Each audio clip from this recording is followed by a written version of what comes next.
The icy waters of the Bering Sea claim 14 lives in a matter of minutes on March 23, 1979, when the fishing vessel Northern Star breaks apart in 20-foot swells and vanishing visibility. Captain James Morrison, age 54, veteran of 30 years at sea. First mate David Chen, 41, supporting a family of 4 back in Seattle. Engineer Tommy Rodriguez, 29, saving money for his wedding. 14 souls in total disappear beneath the churning surface as their 127-foot steel-hulled vessel succumbs to catastrophic structural failure in waters so cold that survival time measures in minutes, not hours. The entire crew perishes when their ship, loaded with 180 tons of king crab, encounters a perfect storm of mechanical failure, human error, and the unforgiving Alaskan wilderness. If you want to understand how this maritime tragedy claimed so many lives in one of the world's most dangerous fishing grounds, subscribe to this channel. This episode is a fictionalized reconstruction inspired by real maritime accidents and naval safety investigations. Names, locations, and specific events have been created for storytelling purposes. The Bering Sea stretches between Alaska and Russia, like a vast gray battlefield where fishing vessels wage war against nature itself for the prize of Alaskan king crab. In March 1979, water temperatures hover at 31 degrees Fahrenheit, just above freezing, while air temperatures plunge to -15 degrees with wind chills reaching -40.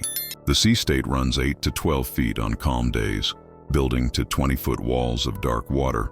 When storms sweep down from the Arctic Circle, ice forms on rigging and deck surfaces within minutes of spray contact, adding thousands of pounds of weight that threatens vessel stability. The smell of diesel exhaust mixes with salt spray, and the metallic tang of freezing air engines throb constantly against the cold, their vibrations transmitted through steel hulls into the bones of every crew member aboard. This represents one of the most lucrative and deadly commercial fisheries in the world. King crab season runs from October through January, with boats racing to fill their holds before quotas close or weather makes fishing impossible. A successful trip can earn crew members $15,000 to $30,000 in just a few weeks, equivalent to a full year's wages in many other industries. The financial pressure drives vessels to stay at sea longer, fish in worse conditions, and push equipment beyond safe operating limits. Coast Guard rescue stations operate hundreds of miles apart, meaning help arrives measured in hours, not minutes. If it arrives at all, radio communication depends on atmospheric conditions that frequently deteriorate during storms. Navigation relies on compass bearings and dead reckoning when electronic systems fail in the extreme cold. The fishing fleet operates under maritime regulations that seem almost quaint compared to modern safety standards.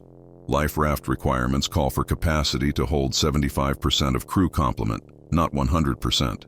Survival suits are recommended, but not mandatory equipment.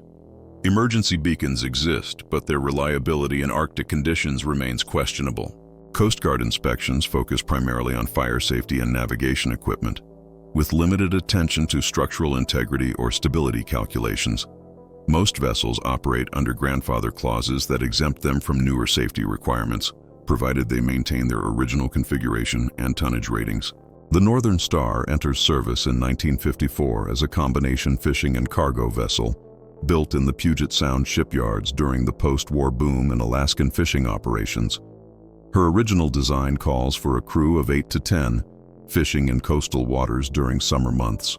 Over 25 years, successive owners modify her for king crab fishing, adding hydraulic pot haulers, expanded deck space for crab pots, and refrigeration systems that increase her gross tonnage by 40%. These modifications alter her center of gravity and stability characteristics in ways that naval architects never calculate or approve.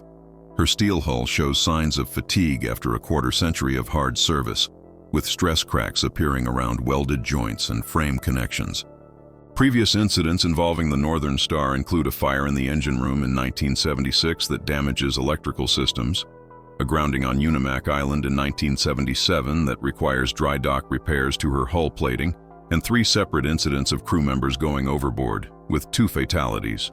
Coast Guard inspection reports note concerns about deck equipment securing systems and recommend upgrades to emergency communications. But these improvements remain incomplete due to cost considerations and the vessel's age. The company's safety record includes 2 total vessel losses in the previous 5 years. with 11 crew members lost, making it one of the higher-risk operators in the fleet. Insurance companies classify the Northern Star as a marginal risk, requiring higher premiums and more frequent surveys. Her last dry dock inspection in 1978 reveals corrosion in the hull plating below the waterline, but repairs consist of welded patches rather than complete plate replacement due to cost constraints.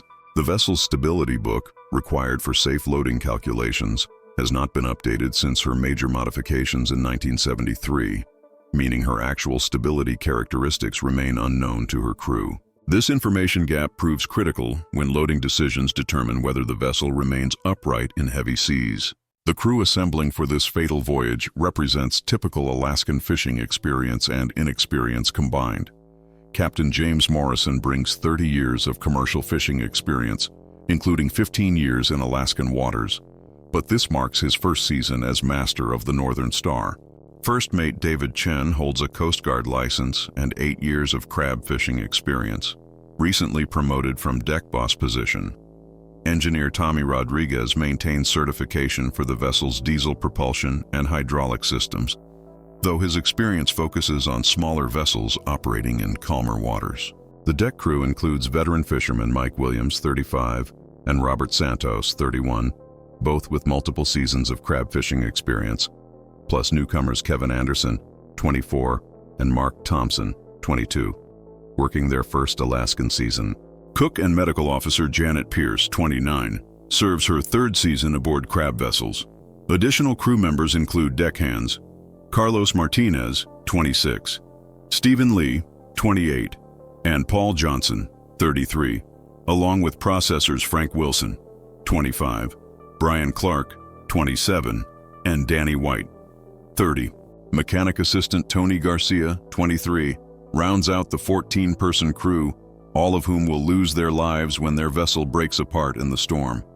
The Northern Star departs Dutch Harbor on March 20, 1979, loaded with 180 crab pots and provisions for a 10-day fishing trip to grounds north of the Pribilof Islands. Weather forecasts predict moderate seas with winds 15 to 25 knots, conditions considered acceptable for crab fishing operations. The vessel's fuel tanks hold sufficient diesel for 12 days at sea. While fresh water and food stores support the crew for 2 weeks, ice begins forming on deck surfaces within hours of departure as spray freezes in the sub-zero air temperatures. Radio communications with other vessels report good crab fishing in the target area, with boats averaging 15 to 20 legal-size crabs per pot. This information encourages the crew to push north despite deteriorating weather conditions that develop during their transit. By March 22nd, wind speeds increase to 35 knots with gusts reaching 50 knots, while sea state builds to 15-foot swells. Ice accumulation on rigging and deck equipment requires constant attention from crew members using baseball bats and sledgehammers to break away frozen spray. The vessel's heating system struggles to maintain cabin temperatures above 40 degrees, as outside air temperatures drop to minus 20 degrees. Fahrenheit engine room temperatures remain warmer, but ice forms on exposed piping and electrical connections, creating concerns about system reliability. The autopilot system malfunctions due to freezing moisture in electrical connections, requiring manual steering that increases crew fatigue. Navigation becomes increasingly difficult as spray ices over the wheelhouse windows, limiting visibility to a few hundred yards. Captain Morrison makes the decision to continue fishing operations despite the deteriorating conditions, influenced by reports from other vessels still setting and hauling gear. The crew begins fishing operations on March 23rd at 0400 hours, setting their first string of crab pots in 25-foot seas with winds gusting to 45 knots. Ice accumulation accelerates as spray from the larger seas coats every surface with a growing layer of frozen water that adds an estimated 3 tons of topside weight to the vessel's stability equation. The critical failure that leads to 14 deaths begins developing in the early morning hours, as the Northern Star's hull plating starts separating along welded seams, stressed beyond their design limits. The combination of heavy seas, ice loading, and structural fatigue from 25 years of hard service creates conditions that exceed the vessel's ability to maintain watertight integrity. Stress cracks that began as hairline fractures during previous voyages propagate rapidly under the cyclic loading imposed by the storm waves. The first indication of structural problems appears when crew members notice water entering the fish hold faster than normal, initially attributed to spray working through deck fittings. The bilge pump system handles this influx initially, but the rate of water entry increases steadily as hull cracks widen under wave action. Engineer Rodriguez investigates and discovers water entering through the hull plating itself, not through deck penetrations or fittings. He reports this condition to Captain Morrison, who orders increased pumping and begins considering a return to port. The vessel's electrical system starts experiencing problems as seawater reaches junction boxes and wiring runs located in the lower areas of the hull.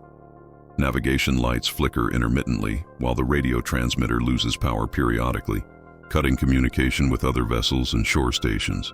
The main engine continues running normally, but auxiliary systems including hydraulic power for the crab pot haulers begin showing signs of electrical faults. The crew faces the choice between continuing fishing operations to recover their gear or abandoning their pots to seek shelter immediately. At 08:30 hours, the Northern Star encounters a series of exceptionally large waves that impose catastrophic stress loads on her already compromised hull structure. The vessel rides up the face of a 25-foot wave, then crashes down into the trough with tremendous force that flexes her steel hull beyond its elastic limit. The sound of tearing metal echoes through the vessel as longitudinal cracks open along both sides of the hull simultaneously, allowing massive amounts of seawater to flood into the fish hold and engine room spaces. The flooding overwhelms the vessel's pumping capacity within minutes as thousands of gallons of 31-degree seawater pour through the expanding hull cracks. The main engine continues running initially, but seawater reaching the electrical panels causes power failures that shut down pumps, lights, and communication equipment. Emergency lighting provides minimal illumination as the crew realizes their vessel is sinking rapidly in conditions that make rescue virtually impossible. Captain Morrison attempts to broadcast a mayday call, but the radio system fails due to electrical problems caused by the flooding. The emergency beacon activates automatically when it contacts seawater, but its signal may not penetrate the storm conditions effectively enough to reach rescue aircraft or nearby vessels. The crew begins emergency procedures, but their life raft capacity accommodates only 10 people, leaving 4 crew members without proper survival equipment. The Northern Star's hull structure continues deteriorating as wave action works the cracks wider with each passing minute. The vessel develops a severe list to starboard as flooding concentrates in the fish hold on that side, while ice accumulation on deck equipment exacerbates the stability problem. Crab pots and fishing gear break loose from their securing points, sliding across the deck and adding to the chaos as crew members attempt to deploy survival equipment. The engine room floods rapidly as hull cracks propagate into spaces below the waterline, forcing Engineer Rodriguez to abandon his post when seawater reaches the main electrical panels.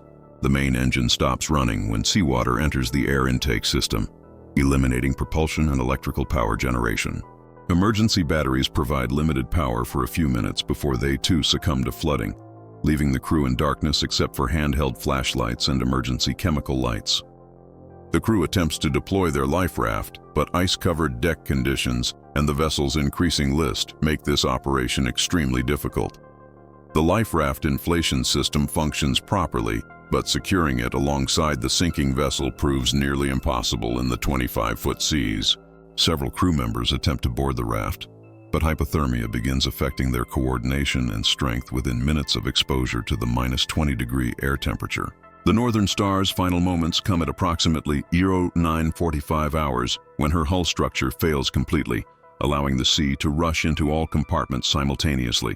The vessel breaks apart along the stress cracks that have been propagating since dawn, with her bow section separating from the stern in a catastrophic structural failure that gives the crew no time to escape.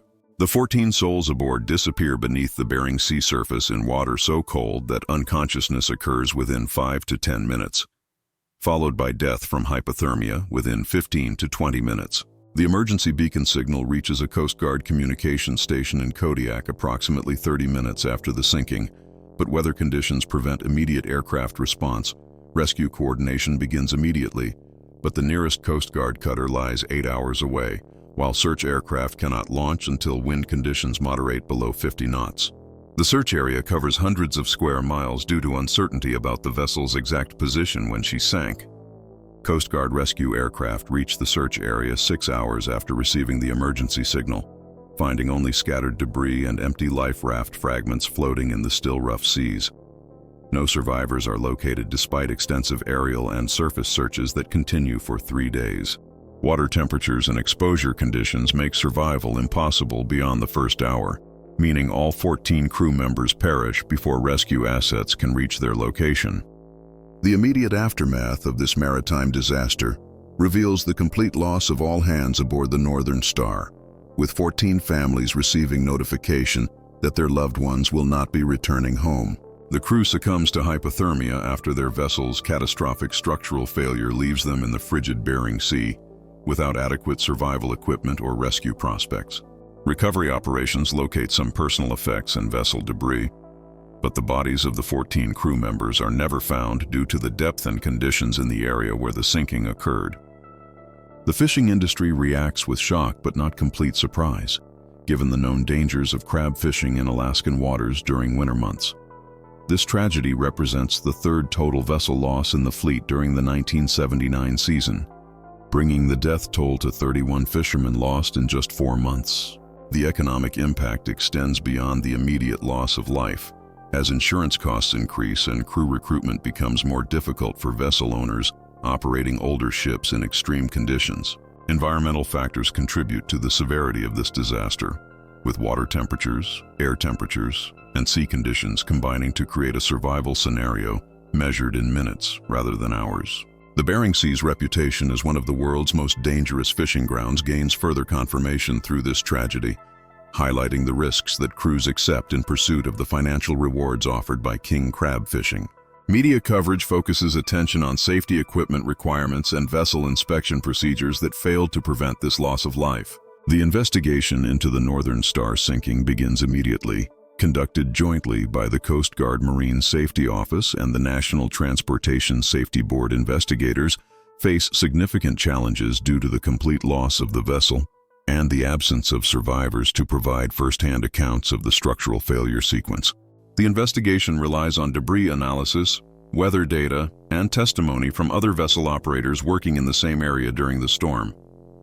Metallurgical examination of recovered hull fragments reveals extensive fatigue cracking that developed over multiple fishing seasons, with crack propagation accelerated by the cyclic loading imposed by heavy seas and ice accumulation. The investigation determines that the hull modifications made during the vessel's conversion to crab fishing altered her structural stress patterns in ways that concentrated loads at welded joints, leading to premature failure of critical structural elements. The original design margins proved inadequate for the increased loading imposed by crab fishing operations in severe weather conditions. Expert testimony establishes that the 14 crew members died from hypothermia after their vessel's hull failed catastrophically, leaving them exposed to water and air temperatures that made survival impossible without immediate rescue. The investigation concludes that better survival equipment might have extended survival time slightly, but the environmental conditions and remote location made rescue unlikely regardless of equipment availability. The crew's deaths resulted directly from the structural failure that gave them insufficient time to deploy survival gear effectively. Analysis of the vessel's maintenance records reveals a pattern of deferred repairs and modifications that compromise structural integrity over time.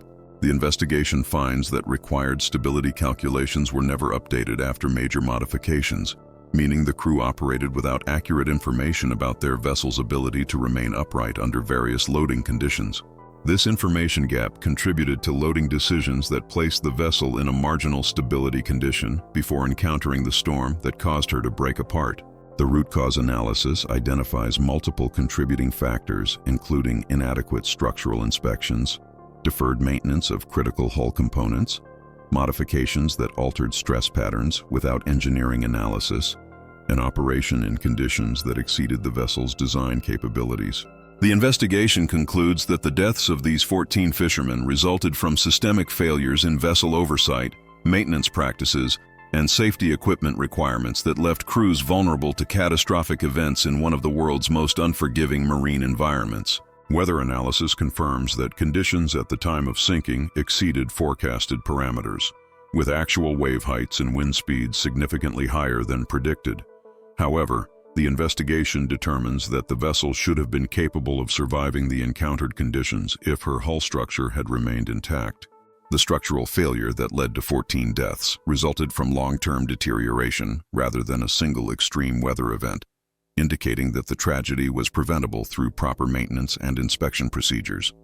The legal consequences of this maritime disaster include wrongful death lawsuits filed by families of the 14 deceased crew members against the vessel owner, maintenance contractors, and classification society responsible for inspections. These lawsuits allege negligence in maintaining the vessel's structural integrity and failure to provide adequate safety equipment for operations in extreme conditions.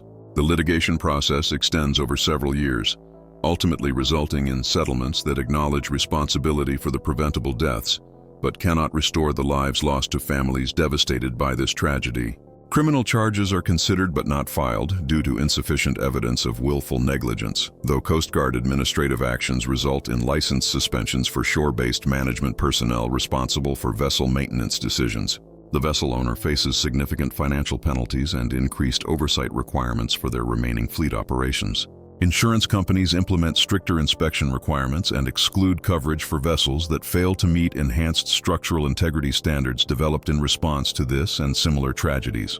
Regulatory changes prompted by the 14 deaths include mandatory structural inspections for fishing vessels over 20 years old, updated stability requirements for vessels modified from their original configuration, and enhanced survival equipment standards for operations in Arctic conditions. The Coast Guard implements new regulations requiring life raft capacity for 100% of crew complement, plus mandatory survival suits for all personnel working in waters below 50 degrees Fahrenheit. Emergency beacon requirements are upgraded to include satellite-based systems with improved reliability in extreme weather conditions. The fishing industry adopts voluntary safety measures beyond regulatory requirements, including enhanced crew training programs, improved weather routing services, and cooperative emergency response networks among vessel operators. These initiatives arise from recognition that the deaths of 14 experienced fishermen represent an unacceptable loss that demands systemic changes in safety culture and operational practices. The Northern Star tragedy becomes a catalyst for industry-wide improvements that extend far beyond minimum regulatory compliance. Long-term consequences of this disaster include fundamental changes in how the commercial fishing industry approaches safety in extreme environments. The deaths of Captain Morrison, First Mate Chen, Engineer Rodriguez, and their 11 crew members demonstrate that experience and seamanship cannot overcome structural failures and inadequate safety equipment. Their sacrifice leads to safety improvements that save countless lives in subsequent decades as the industry evolves from accepting high casualty rates as inevitable to implementing comprehensive risk management systems. Memorial services for the 14 lost fishermen emphasize their contributions to feeding America and supporting their families through dangerous but essential work. The victims are remembered not just as statistics, but as individuals who chose to work in one of the nation's most hazardous occupations to provide for their loved ones and supply seafood to consumers who rarely consider the risks involved in bringing fish to market. Their deaths serve as a permanent reminder that workplace safety requires constant vigilance and investment in protective measures. The Northern Star tragedy influences maritime safety training programs that now include detailed case studies of structural failures and their consequences. New fishermen learn about the 14 souls lost when their vessel broke apart, understanding that their own survival depends on proper maintenance, adequate safety equipment, and respect for the sea's power to claim lives in minutes when things go wrong. These educational programs ensure that the victims' deaths contribute to preventing similar tragedies in future generations of maritime workers. Current fishing vessel safety standards reflect lessons learned from the Northern Star sinking and other similar disasters that claimed the lives of hundreds of fishermen during the dangerous early decades of Alaskan crab fishing. Modern vessels undergo rigorous structural inspections, carry comprehensive survival equipment, and operate under weather routing guidance that helps captains avoid conditions that proved fatal to the 14 crew members of the Northern Star. These improvements represent a living memorial to those who died, their sacrifice leading directly to safety measures that protect today's fishing crews. The families of the 14 victims continue to advocate for maritime safety improvements, ensuring that their loved ones' deaths maintain meaning through ongoing efforts to protect other fishing crews. Their advocacy contributes to research into cold water survival, development of improved emergency equipment, and support for families of maritime workers who face similar risks in pursuing their careers. The legacy of Captain Morrison, First Mate Chen, Engineer Rodriguez, and their crew extends far beyond the tragedy that claimed their lives. This maritime disaster teaches fundamental lessons about the relationship between economic pressure and safety in high-risk industries. The deaths of 14 fishermen result from decisions to operate aging equipment beyond safe limits while pursuing financial rewards that seemed worth the risks involved. Their tragedy demonstrates that cutting corners on maintenance and safety equipment creates false economies that ultimately cost far more than proper investment in protective measures would have required. The human cost of inadequate safety measures extends beyond the immediate victims, to include families destroyed by preventable deaths and communities that lose experienced workers to avoidable tragedies. The 14 souls lost aboard the Northern Star represent fathers, sons, brothers, and friends whose absence creates permanent holes in the lives of those who loved them. Their deaths remind us that workplace safety protects not just workers, but entire communities that depend on their safe return home. Professional mariners today benefit from safety improvements purchased with the lives of the Northern Star's crew and hundreds of other fishermen who died in preventable accidents during the industry's most dangerous period. These workers honor their predecessors' sacrifice by maintaining their vessels properly, using safety equipment effectively, and making conservative decisions when conditions threaten to exceed safe operating limits. The culture change from accepting high casualty rates to demanding comprehensive safety represents the most important legacy of those 14 deaths. If this story about preventable maritime tragedy and the 14 lives lost to structural failure gave you insight into why vessel maintenance and safety equipment matter, leave your like and share with others who appreciate learning from fatal accidents so future mariners might live. The technical investigation into the hull failure that killed 14 fishermen reveals disturbing patterns of structural deterioration that existed across much of the Alaskan fishing fleet during this period. Metallurgical analysis of recovered steel fragments shows that the Northern Star's hull plating had lost approximately 30% of its original thickness due to corrosion, while welded joints displayed classic signs of fatigue failure that developed over thousands of loading cycles. The investigation team discovers that similar conditions exist on dozens of other vessels operating in the same fishery, creating a fleet-wide crisis that threatens hundreds of additional lives. Engineering experts testify that the modifications made to convert the Northern Star from a coastal fishing vessel to a crab boat fundamentally altered her structural load paths in ways that concentrated stress at specific points along the hull. The addition of heavy hydraulic equipment, expanded deck space, and increased fuel capacity raised the vessel's center of gravity while adding weight in locations never considered in the original design.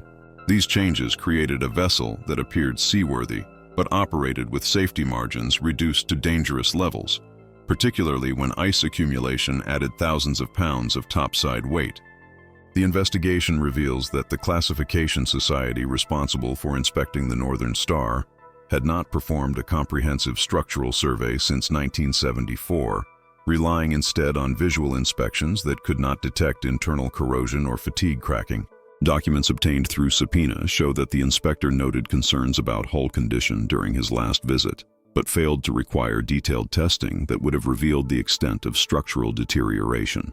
This regulatory failure directly contributed to the deaths of 14 crew members who trusted that their vessel met safety standards when it actually operated in a condition that made catastrophic failure inevitable. Coast Guard investigators discovered that the Northern Star's stability calculations had never been updated after her major modifications, meaning Captain Morrison and his crew operated without accurate information about their vessel's ability to remain upright under various loading conditions. The original stability book, prepared for a much lighter vessel with different weight distribution, provided misleading guidance that encouraged loading practices that further compromised the vessel's already marginal stability. This information gap represents a systemic failure in vessel oversight that placed crews at risk throughout the fishing fleet. Expert testimony establishes that modern finite element analysis techniques, available but not required in 1979, would have identified the stress concentration points where the Northern Star's hull ultimately failed. The investigation team uses these advanced analytical methods to demonstrate that the vessel's structure was operating at 95% of its ultimate strength before encountering the storm that caused her to break apart. This finding indicates that structural failure was virtually certain once the vessel encountered heavy weather, making the deaths of her 14 crew members a predictable consequence of operating a compromised vessel in extreme conditions. The investigation uncovers evidence that similar structural failures had occurred in other fishing vessels during the previous 5 years, resulting in the deaths of 43 additional fishermen whose tragedies received minimal investigation due to the remote locations and extreme conditions involved. These incidents created a pattern of preventable deaths that regulatory agencies failed to recognize or address through systematic safety improvements. The Northern Star disaster becomes the catalyst for examining these earlier tragedies and implementing comprehensive reforms designed to prevent future structural failures.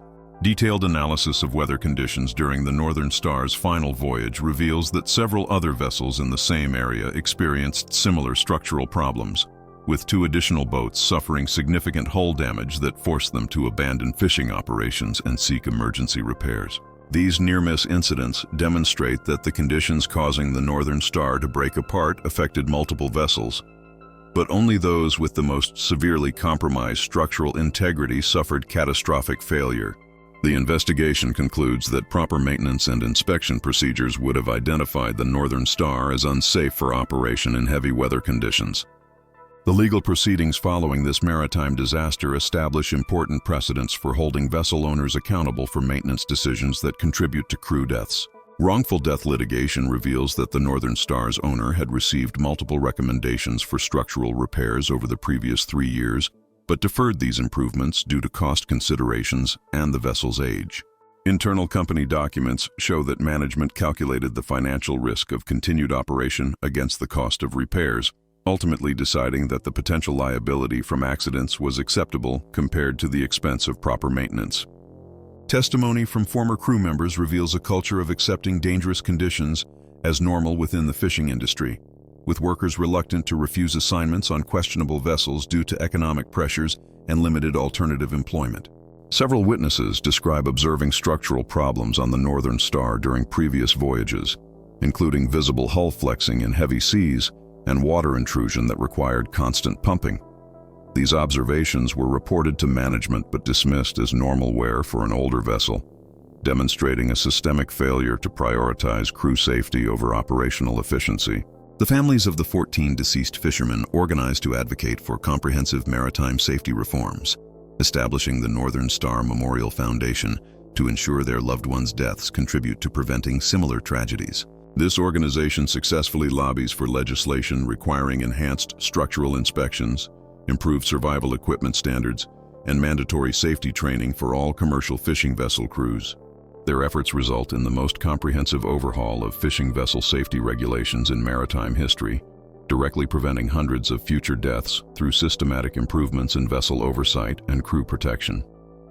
Industry-wide changes prompted by the 14 deaths include the development of new inspection protocols that use ultrasonic testing to detect internal hull corrosion and fatigue cracking before they reach dangerous levels. These techniques, originally developed for naval vessels, become mandatory for commercial fishing boats over 15 years old, identifying structural problems that visual inspections cannot detect. The implementation of these enhanced inspection requirements results in the immediate grounding of 37 vessels found to have dangerous structural defects, preventing additional catastrophic failures that would have claimed more lives. The Northern Star tragedy influences the development of improved survival equipment, specifically designed for Arctic fishing operations, including insulated survival suits that extend survival time in cold water from minutes to hours. These suits, originally developed for offshore oil workers, become mandatory equipment for all crew members working in waters below 50 degrees Fahrenheit. The regulation requiring these suits saves an estimated 200 lives over the subsequent decade as fishermen survive vessel casualties that would have been fatal under previous equipment standards.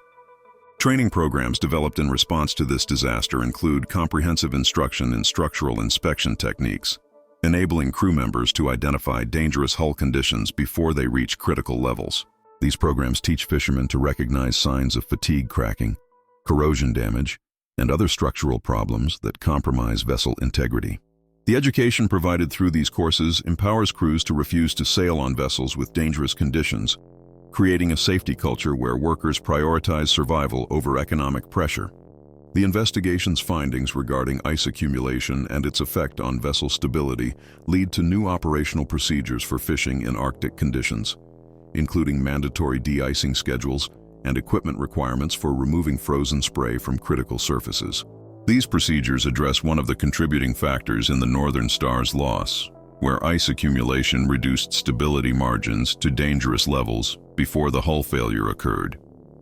Implementation of systematic ice management prevents several subsequent casualties, where vessels might have capsized due to topside weight from accumulated ice. Research conducted following this disaster advances understanding of cold water survival physiology, leading to improved emergency procedures and equipment design that extend survival time for fishermen forced into frigid waters. This research contributes to the development of new hypothermia treatment protocols used by Coast Guard rescue crews and hospital emergency departments treating maritime casualties. The knowledge gained from studying the Northern Star tragedy saves lives not only in commercial fishing but also in recreational boating and other maritime activities in cold climates. The memorial established for the 14 lost fishermen serves as a focal point for ongoing safety education within the maritime community, hosting annual conferences where industry professionals share lessons learned from accidents and near-miss incidents. These gatherings create a forum for continuous improvement in safety practices, ensuring that the deaths of Captain Morrison, First Mate Chen, Engineer Rodriguez, and their crew members continue contributing to accident prevention decades after their tragedy. The Memorial Conference has become one of the most important maritime safety events in North America. Long-term monitoring of the fishing fleet reveals that comprehensive implementation of safety measures prompted by the Northern Star disaster reduces commercial fishing fatalities by 67% over the following 20 years. This dramatic improvement demonstrates that the deaths of 14 fishermen catalyze systematic changes that save hundreds of additional lives through improved vessel maintenance, better safety equipment, enhanced training, and stronger regulatory oversight. Their sacrifice transforms an industry known for accepting high casualty rates into one that actively pursues zero-accident operations. The Northern Star tragedy influences international maritime safety standards, with lessons learned from the investigation incorporated into safety regulations adopted by fishing fleets worldwide. The technical findings regarding structural failure mechanisms and survival equipment effectiveness inform safety improvements implemented by fishing industries in Norway, Iceland, Japan, and other nations operating in extreme conditions. This global impact ensures that the 14 deaths contribute to protecting maritime workers far beyond the Alaskan fishing grounds where the tragedy occurred. Modern fishing vessel design incorporates structural analysis techniques and safety features that directly address the failure modes identified in the Northern Star investigation, including redundant hull structures, improved materials, and enhanced stability characteristics. New vessels built for Arctic operations include heated survival shelters, advanced emergency communication systems, and structural monitoring equipment that provides real-time information about hull stress levels. These design improvements represent the most tangible legacy of the 14 fishermen, whose deaths demonstrated the inadequacy of previous safety standards. The cultural transformation within the commercial fishing industry, from accepting high risks as inevitable to demanding comprehensive safety protection, represents the most significant long-term consequence of this maritime disaster.